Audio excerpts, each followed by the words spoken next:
the dark psychology behind why you don't get fit, rich, and focused, and how to break that cycle. Now, you'll hear people say this a lot: be disciplined, stay focused, work harder, earn more.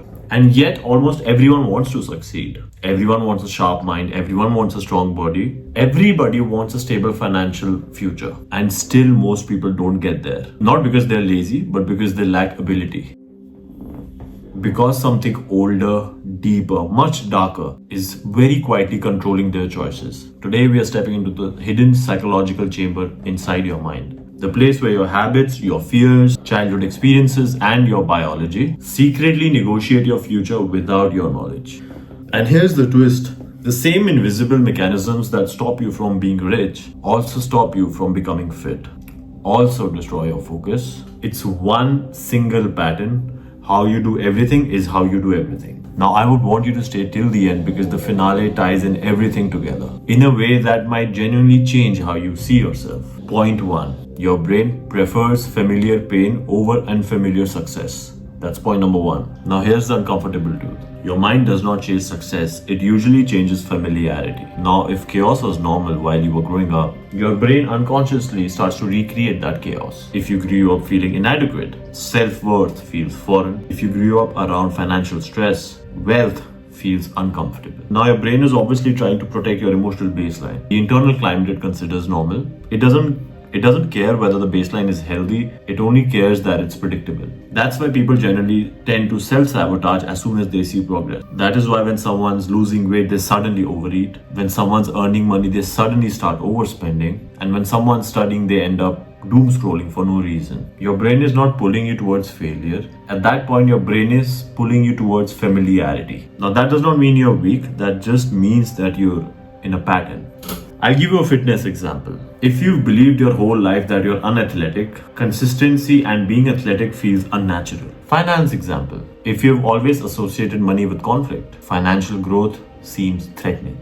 A focus example. If your mind is used to random noise, silence feels uncomfortable. So it begins to manufacture distractions. Your psychology isn't broken, it's just programmed. Point number 2 is going to be the pleasure trap, how dopamine hijacks your system. Now, your lack of focus is not a moral failure. Your dopamine has been hijacked by modern systems to exploit your biology. Every platform, every food, every app, every notification, every short form video, it's engineered to keep you hooked. You don't lack discipline, you are under attack at all times. Billions of dollars are spent every year designing infinite scrolling, hyper-stimulating content, fast food, addictive media, subtle digital traps, artificial highs, quick reward cycles. This is basically called prediction error. Your brain has basically become conditioned to rapid stimulation. Now, as soon as you attend something meaningful, whether it be studying, working, or training, your mind instantly begins to seek something easier. That is the precise reason why the gym feels boring, why reading feels slow, why building a business feels overwhelming or impossible, and why consistency feels next to impossible. Your dopamine systems have been completely drained. Your dreams feel expensive because at this point, your brain cannot sustain deep, consistent effort. Point number 3 is going to be the trauma loop. Why you end up repeating painful patterns in life. Now, again, people do not avoid pain. They avoid familiar pain. Not consciously, I would say automatically. If emotional abandonment was your childhood normal, you will end up chasing unavailable people. Now, if food was your comfort in stressful moments, you will end up returning to it every time life gets hard. If failure was safer than success in your environment, you will unconsciously sabotage every opportunity that tries to elevate you from that position. This is what I call the trauma loop. Your nervous system basically recreating old emotional patterns. The past feels predictable and the future feels risky. Until you break this loop, no productivity habit, no fitness plan, no financial strategy will make any amount of difference.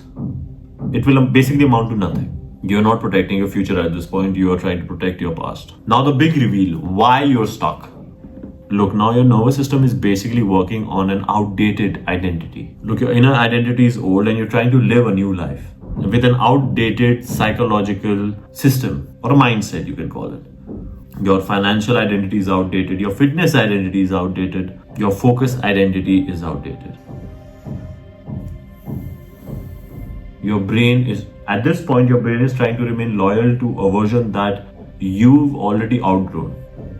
That is why you sabotage your own progress. That is why you have trouble fighting laziness. You're basically still fighting the identity your nervous system finds safe.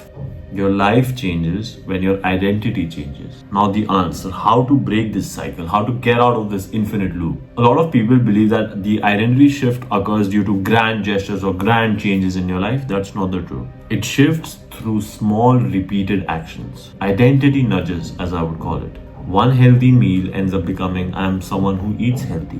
One workout ends up turning into I'm someone who trains, and so on and so forth. Identity first, behavior second, results come after that. When your identity shifts, your nervous system updates itself. Your patterns evolve and your future transforms. That is precisely how you end up breaking generational cycles. I hope this video helped you understand the dark psychology of why your brain likes to procrastinate a lot, or why you may be struggling to meet your focus or business goals in life. If you like the video, do give it a like, and thank you for watching.